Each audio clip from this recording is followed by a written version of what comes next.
Hey guys, it's Pat. In my last video, I've showed you guys my digital note-taking system all the way from formatting to the actual workflow. I've also mentioned in that video that I use digital note-taking for classes that are heavy on concepts because I want to review my lessons while saving as much time as I can. However, for classes that are heavy on computations, I still rely on handwritten notes. I've actually tried shifting these notes digitally, but I just had a very difficult time doing so because I was using my laptop. And writing equations using your laptop can be very tedious and tiring. So in classes that are heavy on computations and solutions, I've learned to stick around handwritten notes. But before anything else, I just want to thank our sponsor for today. Thank you so much to Nordgreen for sponsoring this video. Nordgreen is a Scandinavian watch brand that is based from Denmark and that is designed by one of Scandinavia's most respected designers, Jacob Wagner. All of their watches revolve around a modern minimalist design that is created for all genders, all ages, and across generations, regardless of trends. I adore their watches because they can easily come with any outfit, any style, and any occasion. Their watches speak of sophistication and elegance, so if you're looking to add luxury in your wardrobe, this is perfect. All of their watches also come with changeable straps, so you can choose from their wide array of straps and change your look every now and then. Right now, I'm wearing their gold philosopher watch with a brown leather strap, and I can 100% attest that it has a comfortable wearing experience and a minimalist design that stands out above and beyond anyone else. Nordgreen is not just a brand that represents minimalism and elegance. Nordgreen is also a brand that is socially and environmentally responsible. They are very dear to my heart because they have a remarkable mission of giving back to the community and of helping the environment. They have partnered with 3 NGOs to support their 3 causes. So for every watch that you purchase, you can actually donate part of it to support one of Nordgreen's causes. You can choose to provide clean water to 1 person in the Central African Republic, support the education of 1 child in India,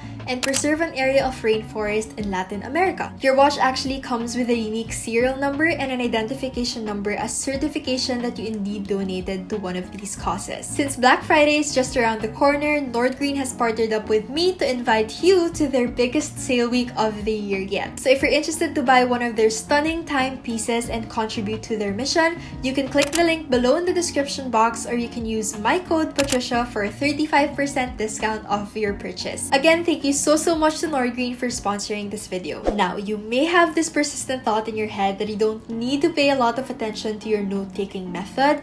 Yes, you may get through high school without taking effective notes. Yes, you may get high grades without taking effective notes, but you have to remember that you should be in active participation in your learning process. And one way to do that is by taking effective notes. So I want to share with you some note-taking methods that are used by a lot of people and that you may want to integrate into your own study routines before I get into my own. Number 1 is the Cornell method, which enables you to synthesize your learnings into easily digestible summaries. With the Cornell method, you are going to divide your paper into 3 sections. The right section is your note-taking area. This is where you write the important concepts and details during class. So this is basically your main workspace. The left section is your cue column, where you write keywords and questions to reduce your notes into concise chunks for reviewing later on. It is best to fill this area up right after class, just so the lesson is still fresh and you're still able to come up with questions related to the lesson. The bottom section is your summary section, where you write the summary and synthesis of the entire lesson or subtopic. Number 2 is the mapping method, which is best for visualizing the relationships and connections between the different topics in your lesson. You can begin the map with the main topic, then branch off to the subtopics and write the important notes and concepts within each bubble. This is commonly used for brainstorming or for summarizing the entirety of your lesson. Last is the outline method. This enables you to organize your notes in a structured form and highlight concepts that are key points of the lecture. With the outline method, you start with the main topics on the far left of the page and add the subtopics and bullet points below using indents. This is actually a very convenient way of reducing your reviewing and editing time. Before I show you my note-taking method, once again, here's a flip through of my binder.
so I'm gonna show you how I write my notes. So the first thing that I do is to write the chapter with a brown brush pen. You can use any brush pen or marker that you have at home, but the one that I use is from Zig. So I just simply write the chapter's title in uppercase letters. I only use 2 rows of the grid paper. I don't go beyond that unless the chapter's title is too long that I have to write it in another line. After writing the chapter, I divide my paper by folding it in half. I found that this saves a lot of space instead of using the entire page as it is, because my computations, solutions, and diagrams can already fit in half a page. For my subheadings, I use a red pen from Muji and I just basically write down the subtopic's title. Any additional information and concepts, I write in bullet points. So if I have an important term to take note of, I use a red pen and write any other information using a black pen. I also use an orange pen for writing the word example and other succeeding important terms under the first one. For solutions and computations, I use a mechanical pencil. You can use a pen if you want to, but then again, I am very cautious when it comes to making mistakes, so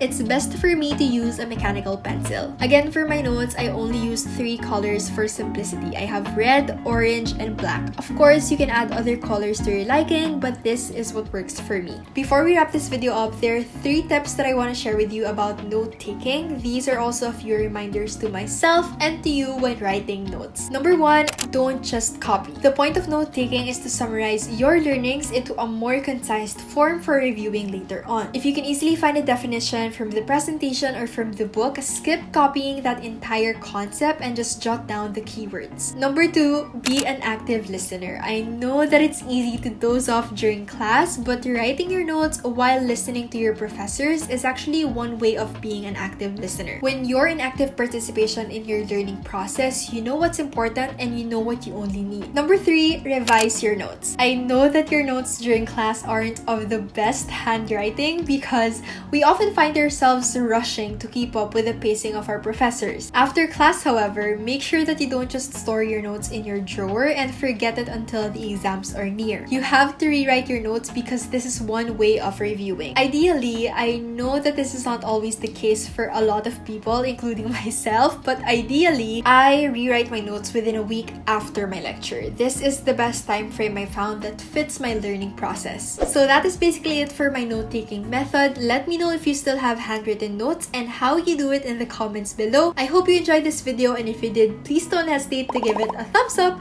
and subscribe to my channel if you haven't already. Thank you so much, and I will see you in my next one. Bye!